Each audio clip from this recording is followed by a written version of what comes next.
아무리 호전적인 사람도 싸우고 싶은 사람은 없어요. 싸우고 나면 무조건 남는 게 없기 때문이에요. 그러나 우리가 이 땅에 태어나는 순간부터 싸움은 피할 수 없는 피조물의 숙명이라 했습니다. 우리가 지난 한 주간에도 세상의 일에 매달려서 열심히 살든지 아니면 게으름을 피우고 살든지 잘 살든지 뭘 살든지 아무런 상관없이 영계, 보이지 않는 영적 세계에서는 우리 영혼을 놓고 처절한 싸움이 계속되어 왔습니다. 그 싸움의 결과가 오늘 우리의 모습들입니다. 안타깝게도 어떤 이는 패배해서 세상에 너부러져 있습니다. 어떤 사람은 주님 앞에 말씀을 지키지 못한 패배자도 있습니다. 그런 일이 쌓이게 되면 결국은 하나님과 등지게 되는 것이죠. 소중한 우리 영혼을 놓고 보이지 않는 어떤 곳에서 숨막히는 전쟁이 우리가 잠는 그 순간에도 계속되고 있습니다. 유다서에 보면은 아주 특별한 이야기가 나와요. 신명기에서도 그렇게 다루질 않았는데 유다는 야고보의 형제 유다는 계시를 본 것 같아요. 하나님으로부터 계시를 경험하고 그 문서를 남겼는데 모세의 시체를 두고 마귀와 미가엘 천사장이 다투는 장면이 나와요. 아시다시피 모세의 시체는 이 땅 어딘가에 묻혔을 것인데 어디 있는지 몰라요. 하나님께서 의도적으로 모세를 외롭게 그 위대한 하나님의 종을 산에 불러다가 그의 시체 흔적도 없이 홀로 죽게 만들었어요. 이유가 뭐냐? 근데 마귀는 왜 그 시체, 죽어버린 쓸모없는 시체를 노리고 뺏어가려고 했고 미가엘은 그 시체를 지켜내려고 했을까? 그 이유는 여기에 있으니 악한 이스라엘의 본성을 마귀가 알고 가나안 땅에 모세의 시체를 가지고 가서 그를 우상 만들려고 하는 그런 속셈이 있었고 미가엘은 그걸 알기에 그 시체를 지키려고 했습니다. 근데 그 말씀에 보면은 마귀가 결코 만만치 않다는 걸 알 수가 있어요.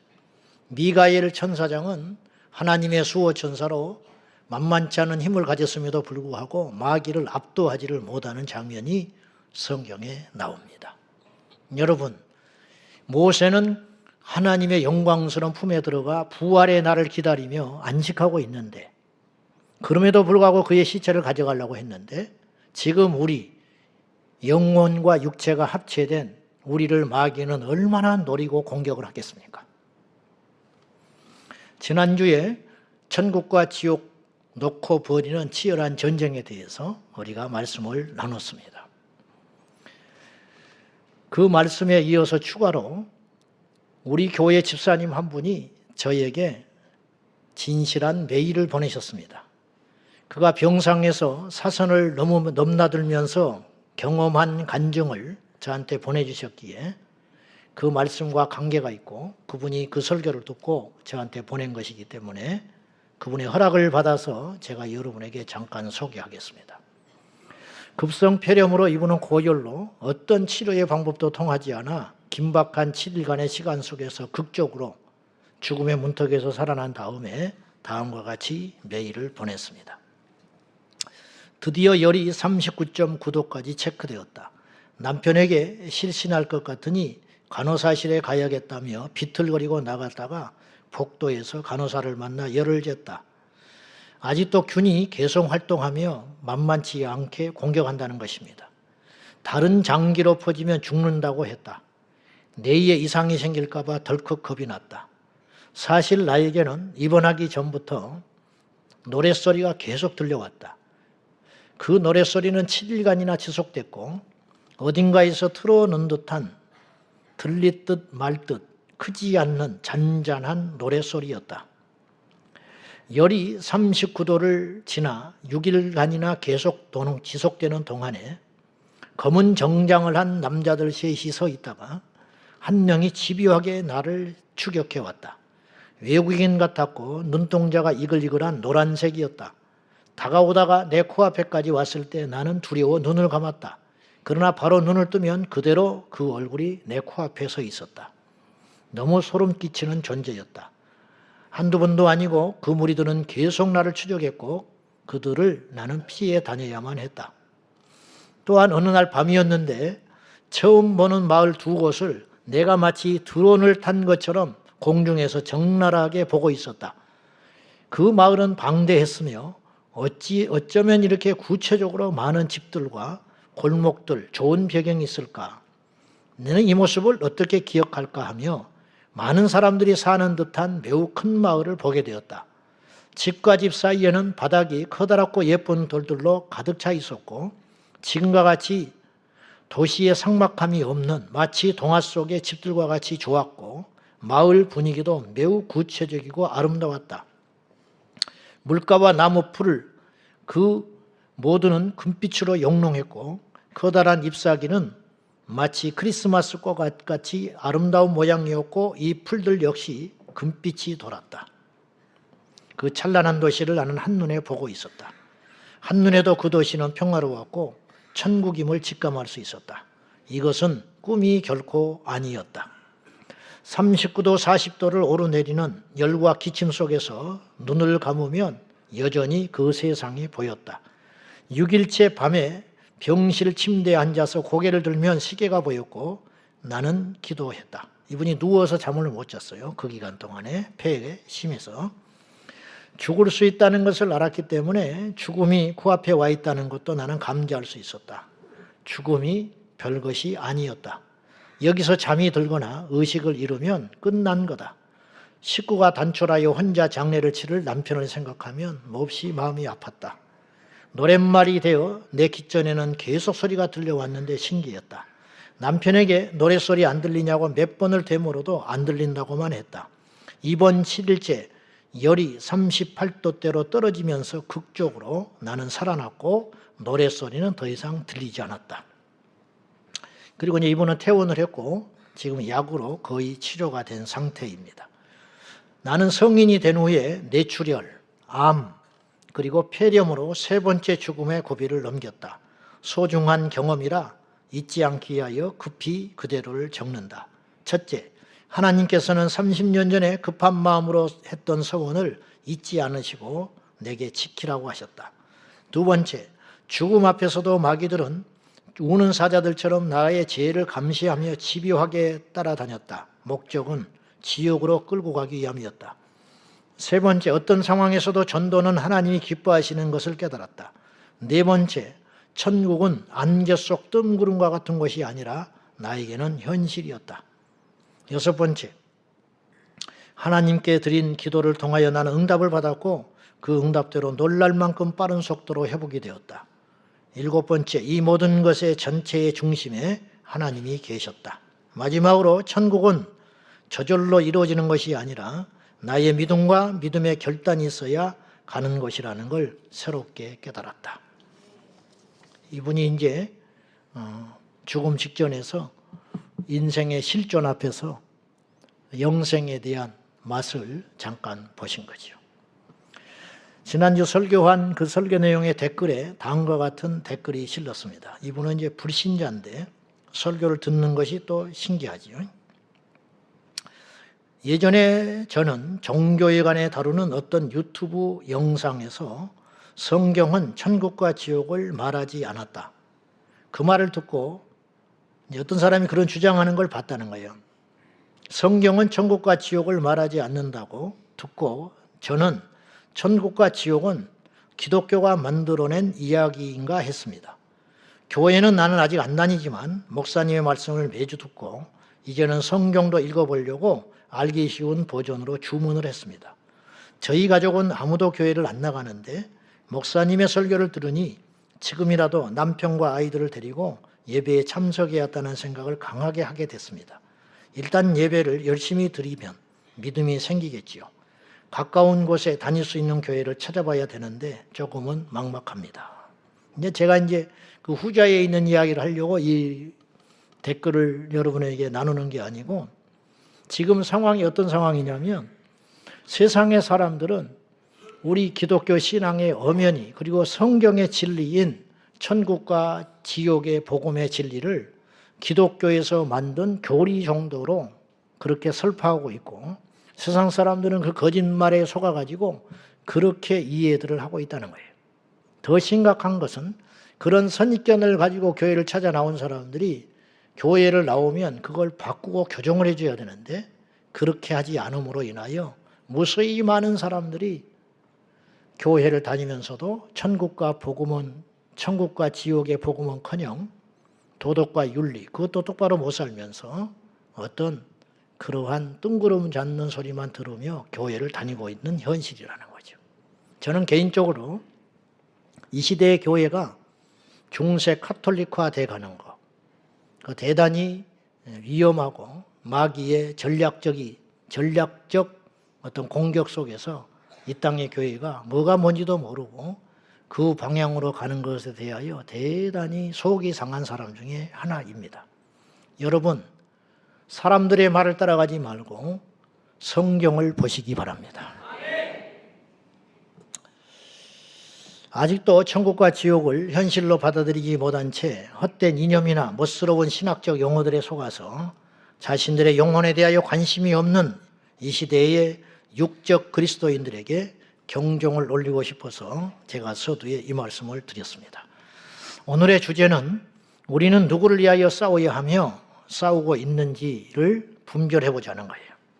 군인에는 두 종류가 있어요. 자국의 군인인 국군이 있고, 그리고 자기의 힘이 부족함으로 외국에 사들인 용병이 있습니다.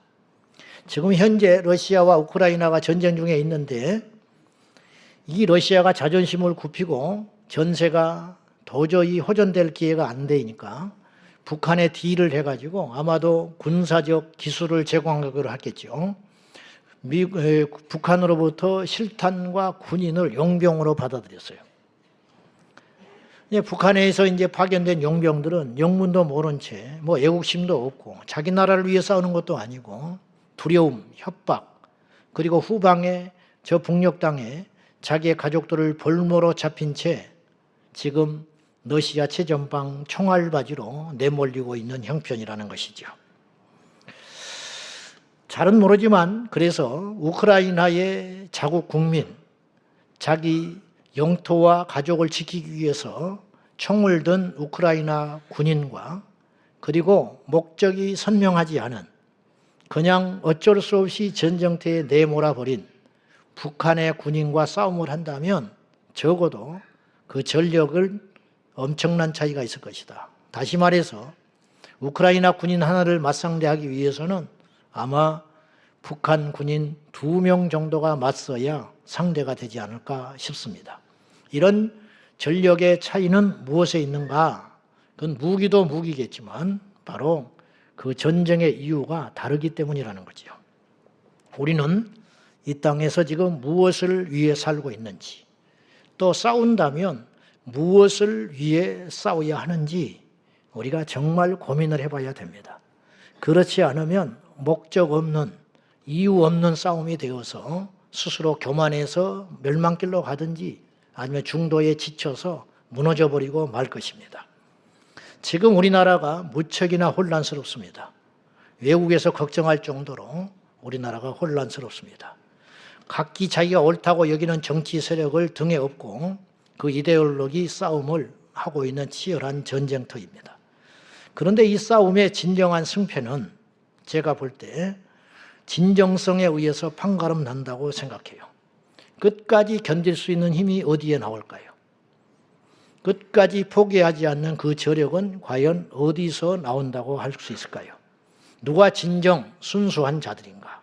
누가 진정 그 중심에 내 자신을 위해서 이것을 하고 있는 것이 아니고 진정 나라를 위해서, 그리고 진정 후대를 위해서 정말로 다가올 미래가 걱정이 되어서 순전하게 싸우는 사람이 있다면 그 사람은 끝까지 싸울 수 있는 힘이 거기에서 있을 것입니다.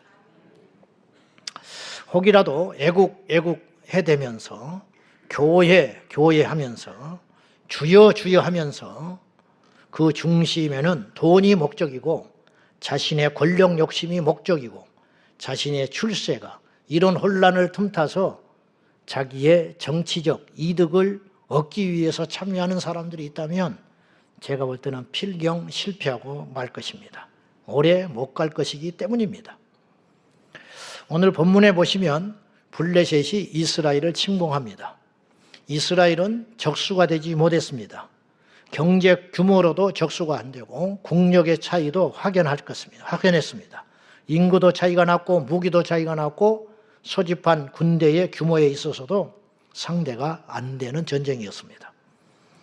고대의 전쟁은 맞짱뜨기였습니다.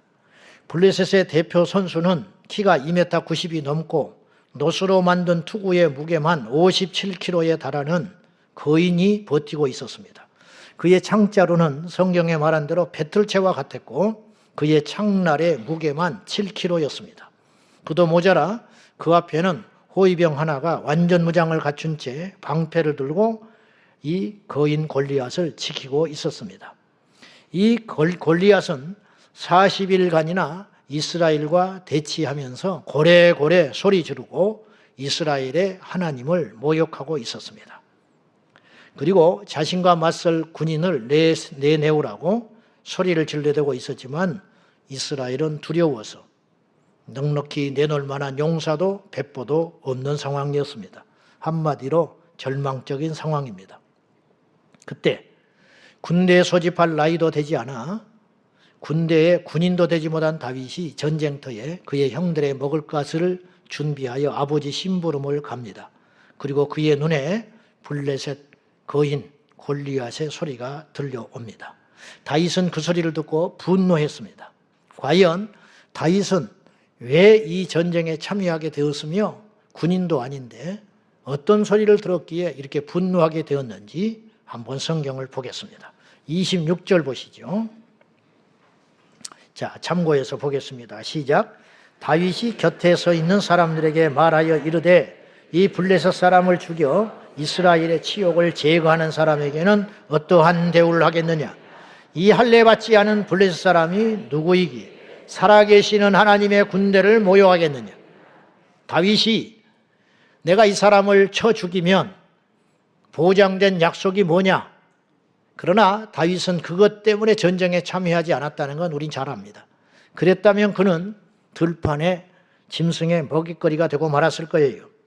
다윗이 진정으로 분노했던 것은 이 할례 받지 않는 이방인의 입에서 여러분 여호와라는 이름을 이스라엘 백성도 함부로 입에 안 올렸어요. 왜? 그 이름은 너무도 두렵고도 큰 이름이기 때문에 아도나이 그렇게 예명을 썼다고요. 근데 어떻게 그 더러운 입에서 여호와 하나님의 입을 모욕하고 조롱하느냐? 도대체 왜 우리는 맞설 사람이 없는 것이냐? 이렇게 다윗이 분노하는 것이에요.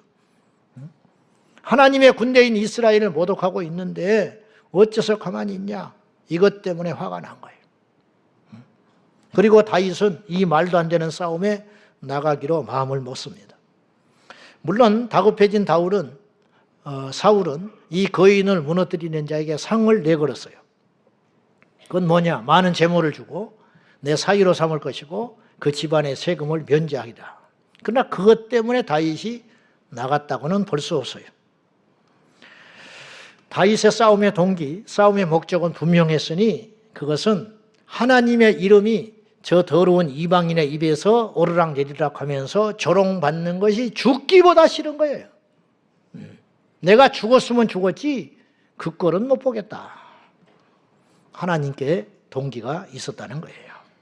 다윗은 과연 무엇을 위해서 그리고 누구를 위해서 이런 말도 되지 않은 무모한 싸움에 덤벼들었습니까?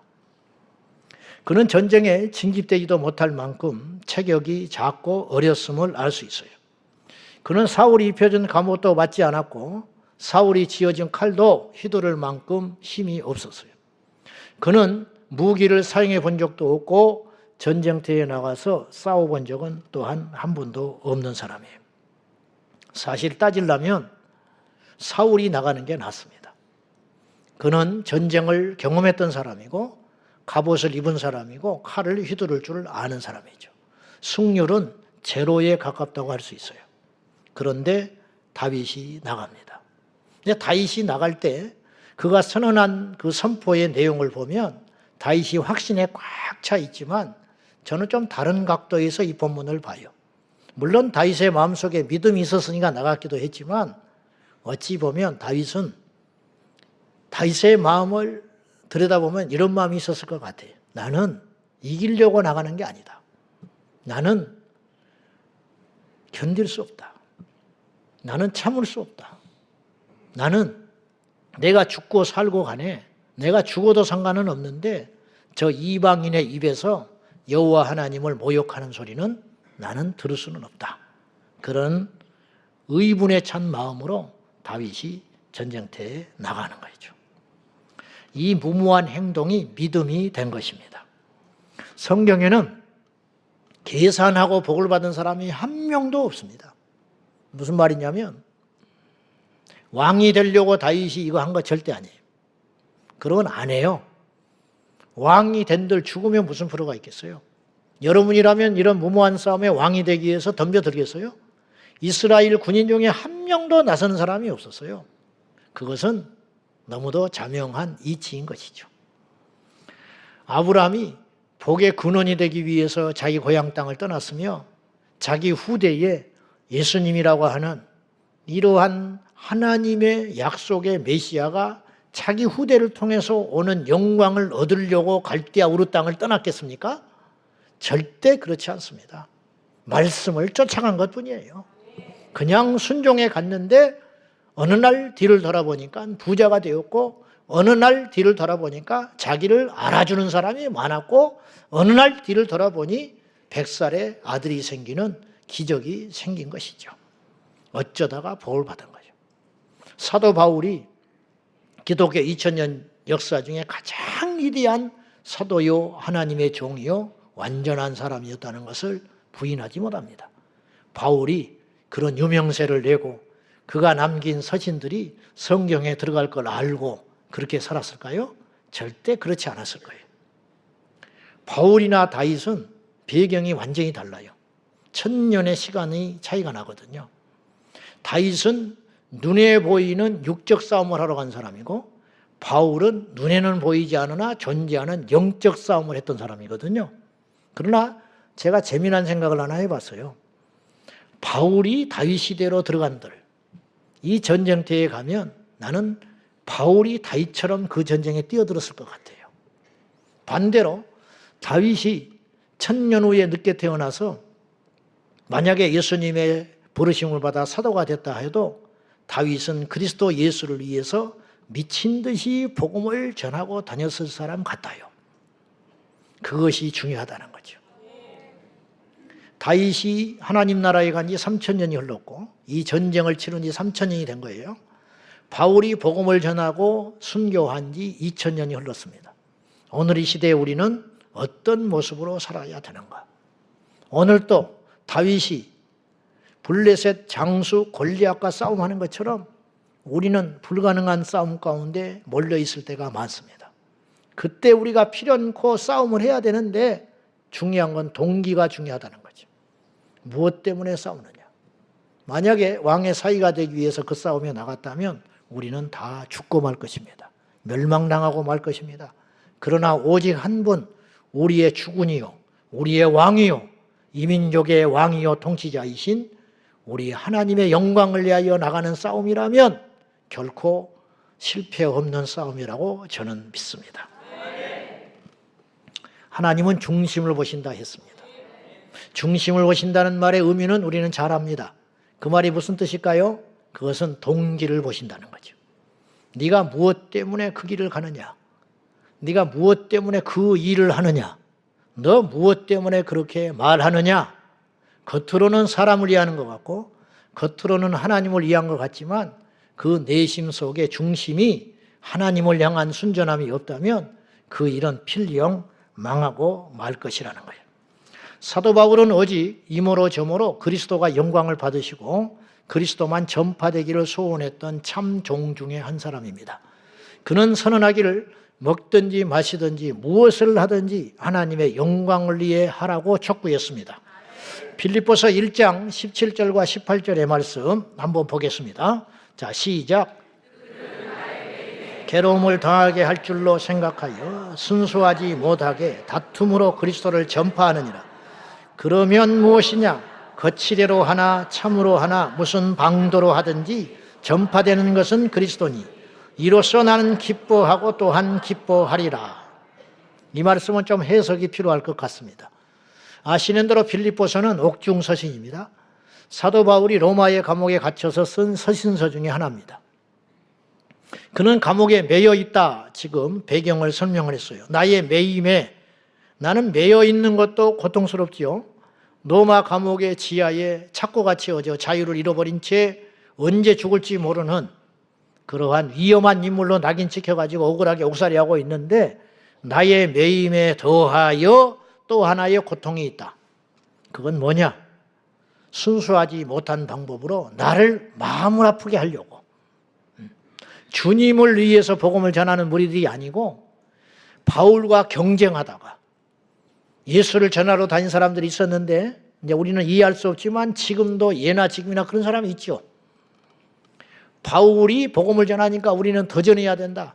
근데 마침 바울이 하나님의 징계를 받아가지고 발목이 잡혀가지고 옥에 갇혔으니 이 틈을 노려서 우리는 더 열심히 예수를 전하자. 그런 시기, 순수하지 못한 동기로 복음을 전하는 사람들의 이야기가 내 귀에 들려온다는 거죠.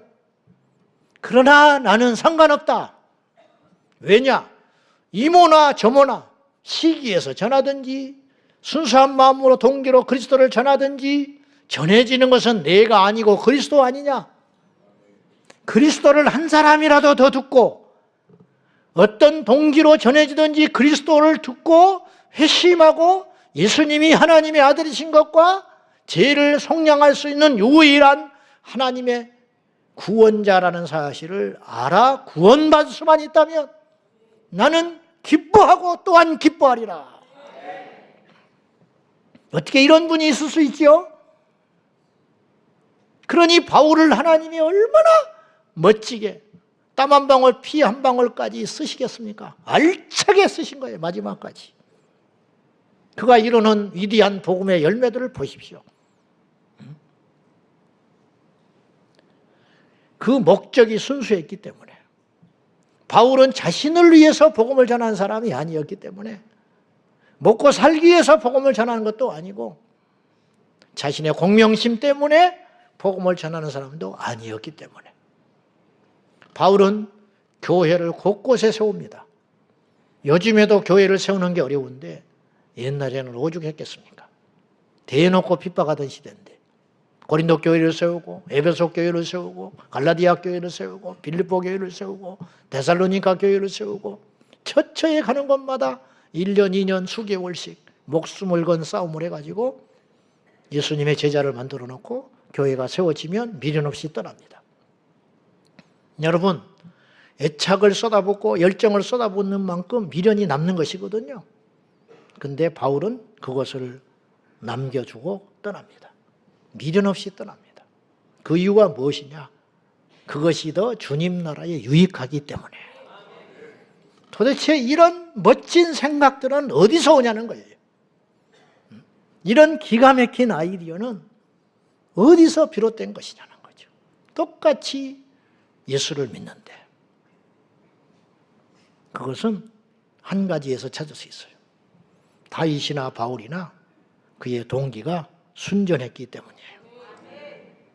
바울은 빌립보서 1장 20절과 21절에서 나의 간절한 기대와 소망을 따라 아무 일에든지 부끄러워하지 아니하고 예나 지금이나 온전히 담대하여 죽든지 살든지 내 몸에서 그리스도께서 존귀하게 하려 하나니 이는 내게 사는 것이 그리스도니 죽는 것도 유익함이라.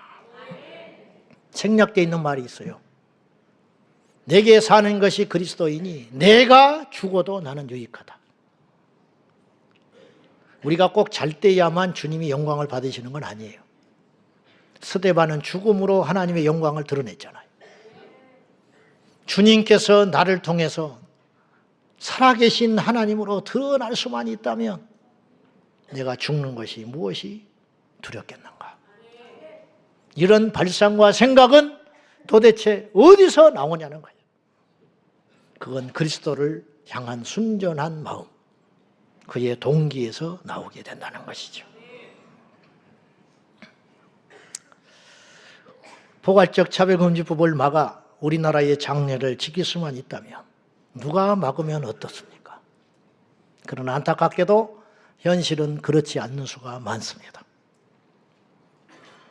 그 포괄적 차별금지법을 막자고 하면서 어떤 집회에 나를 설교자로 세우지 않으면 안 나가는 목사들이 수두룩합니다. 내 이름이 빠지면 다음에 그 집회에 안 가는 사람이 수두룩합니다. 그 운동을 하다가 뜻에 맞지 않은 사람과 다투게 되면 그날로 그 일을 끝내버립니다. 동기는 어디에 있는 것입니까? 무엇 때문에 그걸 막자고 하는 것입니까? 따져 들어가 보면 돈이고 숫자 불리기요, 세력 넓히기요, 돈 떨어지면 떠나고 인정하지 않으면 떠나고 자기가 무시당한다 싶으면 그 길로 돌아서는 이 땅의 현실을 봅니다. 저도 모르겠습니다. 저는 속이 없어서 그런지 기질상 그런지 아니면 그런 일을 아직 심하게 안 당해봐서 버티고 있는지는 모르겠지만은 목숨 다하는 날까지는 해보려고 합니다.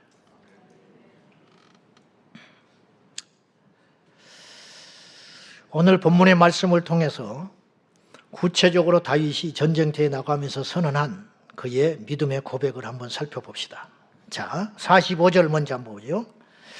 45절 시작. 다윗이 블레셋 사람에게 이르되 너는 칼과 창과 단창으로 내게 나아오거니와 나는 만군의 여호와의 이름 곧 내가 모욕하는 이스라엘 군대의 하나님의 이름으로 내게 나아가노라. 나는 하나님의 이름을 걸고 이 자리에 나왔다. 내 이름은 중요하지 않다. 나는 아무것도 아니야. 그러나 나의 죽은 대신 하나님은, 그리고 그분은 살아계시기 때문에 그분을 위해서라면 나는 죽어도 상관없다. 나를 짓밟아도 좋고 나를 욕해도 좋고 나에게 별소리를 다 해도 좋다. 이 골리앗이 다윗에게 모욕을 주고 욕을 심하게 했거든요. 조롱을 하면서 낄낄거리면서 네가 나를 개로 알고 작대기 들고 나와?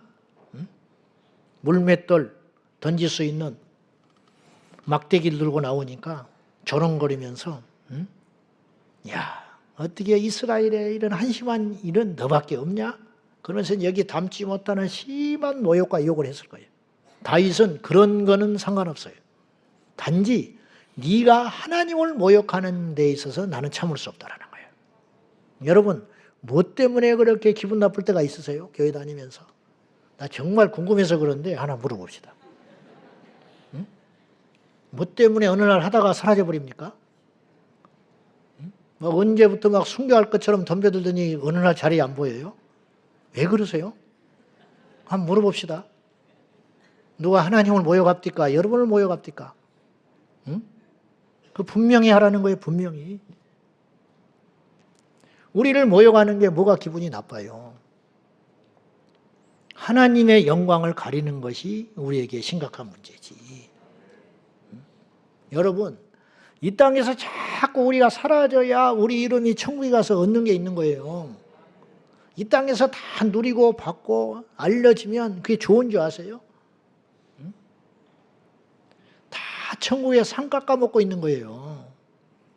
좀 철이 들었으면 좋겠어. 좀 눈이 떠졌으면 좋겠다고. 제발 좀. 뭐 이름도 별로 좋지도 않아. 하나님의 이름이 모욕당하면 안 되는 것이지 우리의 이름이 모욕당하는 게 뭐가 그렇게 큰 문제가 되느냐고요. 어디 가면 막 내 이름을 완수라고 하는 사람도 있고, 제일 많이 하는 실수가 집회 가면 제주 성광교회, 제자 성광교회. 어떤 인간은 제주 성광교회라고 합니다. 정말 제주 성광교회. 웃고 넘어가요. 뭐 그거 따지고 뭐 할 거예요, 그거. 그거. 어디 가면 제자광성교회를 지우려고, 어차피 어쩔 수 없이 나를 세우긴 세우는데 제자광성교회에 알리는 건 싫은 거야. 속 보여요. 그냥 놔둬. 어떡할 거예요, 그거. 그런다는데. 하고자 하는 일만 하면 되는 거 아니야? 그걸 뭐 딸인들 뭐 고치면 뭐하며 그까짓 거 뭐 할 거예요, 어디. 인쇄 다 돼서 나와버린 거를. 46절 봅시다. 자, 시작. 내 손에 넘기시리니 내가 너를 쳐서 내 목을 베고 블레셋 군대의 시체를 오늘 공중의 새와 땅의 들짐승에게 주어 온 땅으로 이스라엘의 하나님이 계신 줄 알게 하겠고. 다윗의 선포 두 번째, 내가 너를 이겨야 할 분명한 목적이 여기 있으니 출세하기 위한 것이 아니고 내가 너를 이겨야 어떤 일이 벌어지냐면 온 땅으로 이스라엘의 하나님은 살아계시구나. 이것이 증거된다는 거예요. 증거. 여러분, 골리앗이 다윗을 이기면 그 누스거리나 되겠어요? 성경에 기록할 이유가 뭐가 있어요? 당연한 일인데, 근데 다윗이 골리앗을 이겨버렸기 때문에 예수 안 믿는 사람도 이 사건은 알고 있잖아요. 그래요, 안 그래요? 그래서 세상도 이런 말 하잖아요. 불가능하다면 다윗과 골리앗의 싸움이라고. 나는 묻고 싶어. 너 교회 다니냐? 언론에서도 맨날 그래요. 다윗과 골리앗의 싸움이라고. 알아요? 자기들도 다윗이 골리앗을 이길 수 없다는 거. 근데 이겼잖아요. 이기면 이건 뭔가 있다는 거죠. 그 이긴 배후에는 누가 계시냐는 거예요. 하나님이 계시다는 거예요. 하나님이. 다윗이 왜 이기고자 싶어 했냐면 그렇게 골리앗을 이기고 싶었던 이유는 다른 것이 아니고 내가 너를 이겨야 온 땅에 소문난다. 하나님이 진짜 신이야. 하나님이 살아계신 분이다. 이것이 목적이 돼야 된다는 거예요. 우리 교회가 왜 존재해요? 우리 교회 오면 사람들이 느낀다. 하나님이 계시구나. 이게 그래야 교회하다는 거예요. 여러분이 예수를 제대로 믿나 안 믿느냐는 여기에 달렸어요. 여러분의 주변에 안 믿는 사람이나 여러분을 아는 사람들이 나는 잘은 모르지만은 너를 보면 네가 믿는 신은 계신 것 같다. 이런 소리를 평생에 한 번은 들어야 한다는 거예요. 나는 우리 어머니한테 그 소리를 들었어. 어릴 때. 넋이 나가가지고 나를 쳐다보고 어머니가 예수 신이 있는 것 같기는 하다. 나한테 그러더라고. 예수 신이라고 그랬어. 그분은 모르니까. 그 당시. 무슨 말이냐면 내 자식이 아니요, 저거는. 집에 있던 놈이 아니요. 밖에서 보니까. 그러면 누가 저렇게 할까? 무엇이 내 배로 난 저 자식을 저렇게 바꿔놨을까? 뭐가 있다. 그 표현하기를 예수 신이 있다고 그러더라고요. 예수 신이. 제가 잘났다는 것이 아니라 그건 택도 없는 소리지만은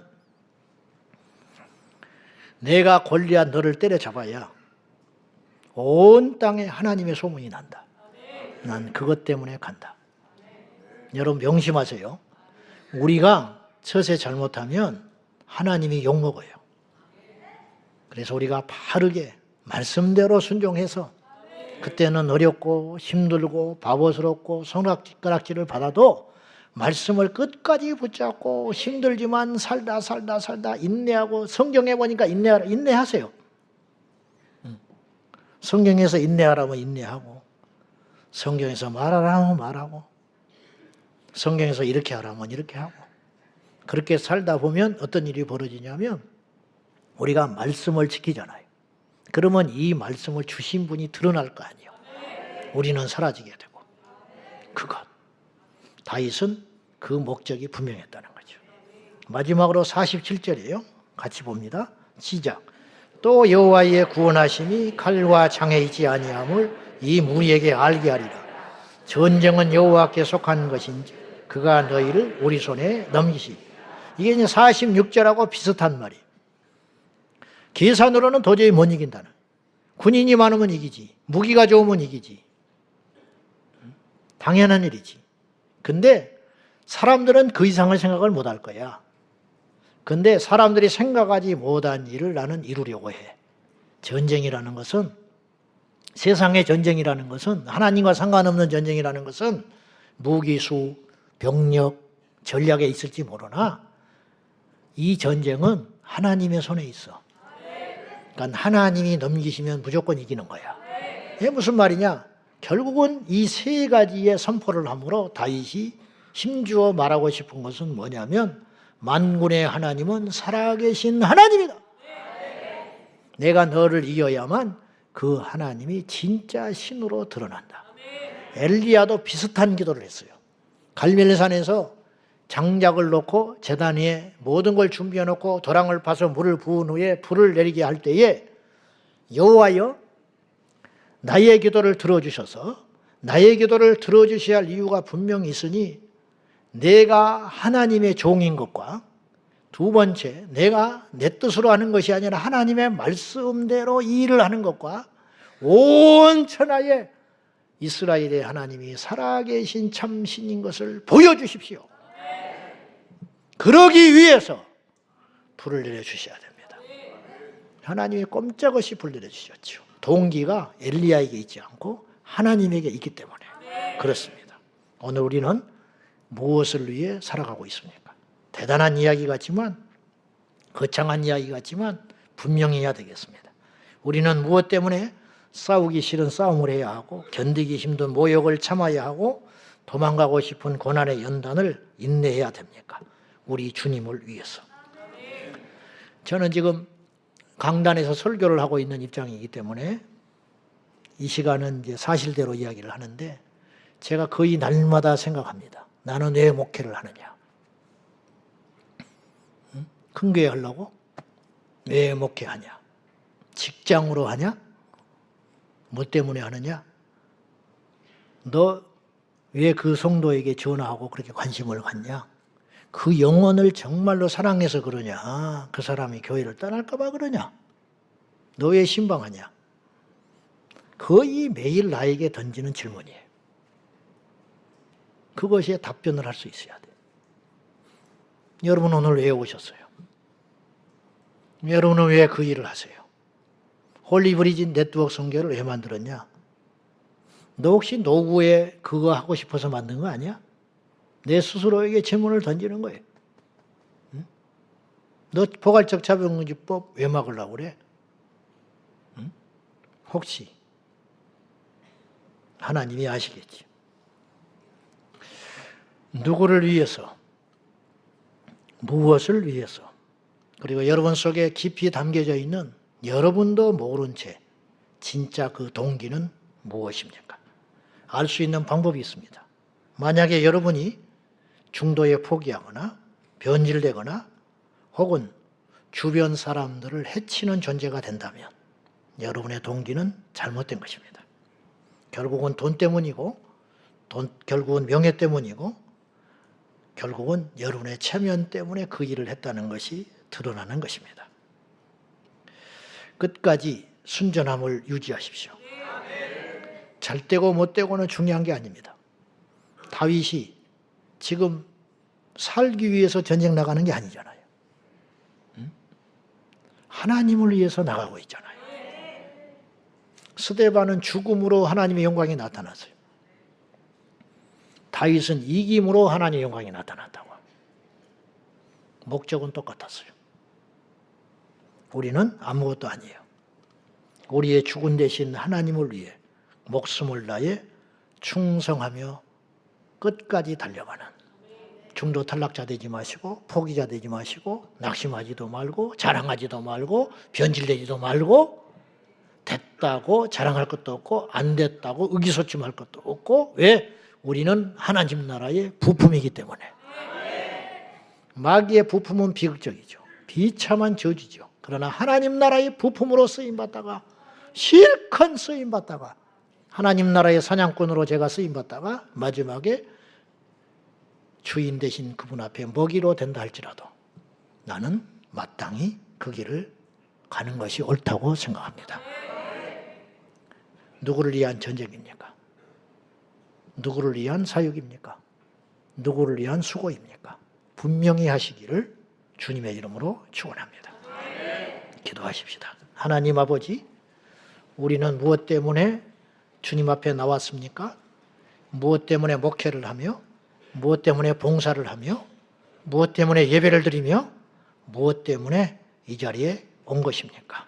분명히 하게 하여 주십시오. 주님을 위하여 죽든지 살든지 먹든지 마시든지 잘 때든지 안 되든지 우리의 목적은 하나이게 하여 주시고 오직 그분이 예수 그리스도이게 하여 주옵소서. 예수님의 이름으로 기도 올리옵나이다. 아멘.